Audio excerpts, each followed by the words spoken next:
اعوذ باللہ من الشیطان الرجیم بسم اللہ الرحمن الرحیم وَإِذْ بَوَّأْنَا لِإِبْرَاهِيمَ مَكَانَ الْبَيْتِ أَلَّا تُشْرِكْ بِي شَيْئًا وَطَهِّرْ بَيْتِيَ لِلطَّائِفِينَ وَالْقَائِمِينَ وَالرُّكَّعِ السُّجُودِ صدق اللہ العظیم۔ سورہ الحج آیت نمبر 26 آپ کے سامنے تلاوت کی ہے۔ اس آیت میں اور اگلی 4-5 آیات میں جو آیت نمبر 33 تک ہے، حج کے بارے میں گائیڈ لائن دی گئی۔ اس کا ترجمہ کچھ اس طرح ہے کہ وَإِذْ بَوَّأْنَا لِإِبْرَاهِيمَ مَكَانَ الْبَيْتِ، اور اس وقت کو یاد کرو جب ہم نے ابراہیم علیہ السلام کو بیت اللہ کی جگہ جو ہے وہ معین کر دی اور حکم فرمایا اللہ تشرک بی شیئا، کہ میرے ساتھ کسی کو شریک نہیں ٹھہرانا، وطہر بیتی للطائفین، اور میرے اس گھر کو بیت اللہ کو طواف کرنے والوں کے لیے اور قیام کرنے والوں کے لیے اور رکوع کرنے والوں کے لیے اور سجود کرنے والوں کے لیے پاک رکھنا ہے۔ فَأَذِّنْ فِي النَّاسِ بِالْحَجِّ، اور لوگوں میں حج کے لیے اذن عام دے دو۔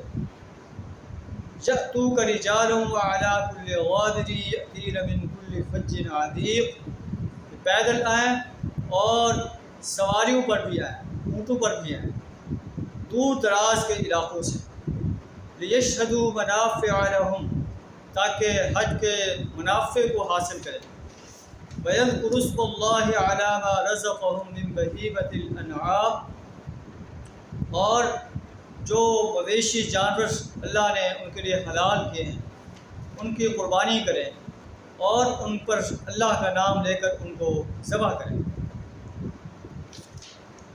ان مقررہ دنوں میں جو اللہ نے ان کے لیے مقرر کر دیے ہیں، یعنی 10 ذو الحجہ کا دن اور اس سے آگے 2 دن یا 3 دن 13 تک یا 12 تک، اور جب قربانی کر لیں فَكُلُوا مِنْهَا وَأَطْعِمُوا الْبَائِسَ الْفَقِيرَ، اس میں سے خود بھی کھائیں اور تنگ دست فقیر کو بھی کھلائیں۔ ثُمَّ لْيَقْضُوا تَفَثَهُمْ وَلْيُوفُوا نُذُورَهُمْ، پھر جب قربانی کر چکے ہیں تو اپنا میل کچیل دور کریں۔ یہ 10 جو ہے ذی الحج کے جو ہے رہنمائی ہے کہ 10 ذی الحج کو جب آپ رمش سے فارغ ہو جائیں اس کے بعد قربانی کریں اور اپنے بال منڈوائیں اور اس کے بعد غسل کریں اور اس کے بعد جو ہے طواف زیارت کریں، طواف افاضہ کریں۔ ثم ليقضوا تفثهم وليوفوا نذورهم، قربانی کے بعد جو ہے اپنے میل کچیل کو دور کریں، وليوفوا نذورهم، اپنی نذروں کو پورا کریں جو بھی نذر مانی ہے، وليطوفوا بالبيت العتيق، اور اس قدیم گھر کا طواف کریں۔ ذالک، یہ جو ہے ساری رہنمائی ہے جو تمہارے سامنے بیان کی گئی ہے۔ وَمَن يُعَظِّمْ حُرُمَاتِ اللَّهِ، اور جو اللہ کی حرمات کی تعظیم کرتا ہے، فَهُوَ خَيْرٌ لَهُ عِندَ رَبِّهِ، اس کے رب کے ہاں بہتر ہے۔ وَأُحِلَّتْ لَكُمُ الْأَنْعَامُ إِلَّا مَا يُتْلَىٰ عَلَيْكُمْ، تمہارے لیے جو ہے مویشی جانور حلال کر دیے گئے سوائے کہ جو پہلے تمہیں بتائے جا چکے ہیں، جیسے حرمت علیکم المیتۃ والدم ولحم الخنزیر، کہ متاع جو ہے حرام ہے، خنزیر کا گوشت حرام ہے، خون حرام ہے، وما اہل بہ لغیر اللہ، اللہ کے علاوہ جو کسی اور کے نام پر ذبح کیا گیا ہے وہ بھی حرام ہے۔ اس کے علاوہ جو ہے وہ سارے جانور جو ہیں جیسے بھیڑ ہے، بکری ہے، گائے ہے، اونٹ ہے، یہ سارے جانور تمہارے لیے حلال ہیں، ان کی قربانی کی جا سکتی ہے۔ فاجتنبوا الرجس من الاوثان، بتوں کی گندگی سے اجتناب کرو، یعنی بتوں کی پرستش کرنا ایسے ہے جیسے انسان گندگی کے ڈھیر پر بیٹھا ہو۔ واجتنبوا قول الزور، اور جھوٹی بات سے اجتناب کرو، یعنی اللہ تعالیٰ نے شرک کو اور جھوٹ کو ساتھ ساتھ بیان فرمایا ہے۔ شرک جو ہے اتنا بڑا گناہ ہے کہ اللہ کے ہاں اس کی کوئی معافی نہیں ہے اگر انسان کی موت شرک پر بات ہو جائے، اور اس کے ساتھ قول الزور کو بیان فرمایا کہ جھوٹی بات کہنا، جھوٹی گواہی دینا، جھوٹی شہادت دینا، یہ بھی جو ہے شرک کے برابر جو ہے محسوس ہوتی ہے۔ حنفاء للہ،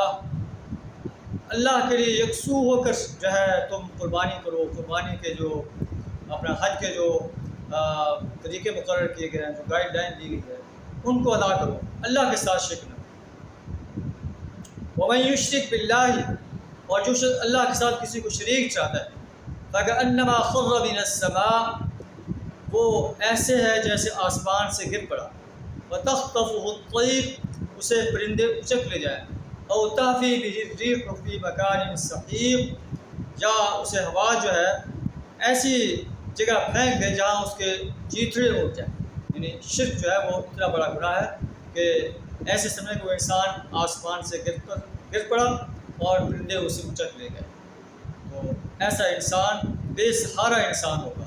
اس کا کوئی سہارا نہیں۔ قرآن ایک دوسرے مقام پر ہے، وَمَن يَكْفُرْ بِالطَّاغُوتِ وَيُؤْمِن بِاللَّهِ، جو شخص طاغوت کا انکار کرتا ہے، اللہ پر ایمان لاتا ہے، اس کے بعد وحدانیت پر ایمان لاتا ہے، رسول صلی اللہ علیہ وسلم کی رسالت پر ایمان لاتا ہے، یوم حساب پر ایمان لاتا ہے، فَقَدِ اسْتَمْسَكَ بِالْعُرْوَةِ الْوُثْقَىٰ، اس نے ایک مضبوط سہارا تھام لیا، لَا انفصام لہا، جو کبھی ٹوٹنے والا نہیں ہے۔ اور جو شرک کے اندر مبتلا ہے وہ ایسے ہے جیسے آسمان سے گر پڑا اور اسے پرندے اچک لے جائیں، یا زمین اسے اڑا کر اس کے چیتڑے اڑا دے۔ ذالک، یہ تمہارے لیے احکامات بیان کیے گئے ہیں۔ وَمَن يُعَظِّمْ شَعَائِرَ اللَّهِ، اور جو اللہ کے شعائر کی تعظیم کرتا ہے، فَإِنَّهَا مِن تَقْوَى الْقُلُوبِ، یہ دلوں کے تقویٰ میں سے ہے، اللہ کے شاعر کی تعظیم کی جائے۔ لَكُمْ فِيهَا مَنَافِعُ إِلَىٰ أَجَلٍ مُّسَمًّى، تمہارے لیے جو ہے قربانی میں، حج میں منافع ہیں، اور ایک مدت مقررہ تک قربانی سے تم ایک وقت تک جو ہے نفع حاصل کر سکتے ہو۔ ثُمَّ مَحِلُّهَا إِلَى الْبَيْتِ الْعَتِيقِ، پھر اسے جو ہے قربان گاہ کی طرف لے جانا ہے، بیت العتیق کی طرف، اس قدیم گھر کے پاس یا حرم کے قرب و جوار میں تم نے اس قربانی کو اللہ کے راستے میں ذبح کر دینا ہے۔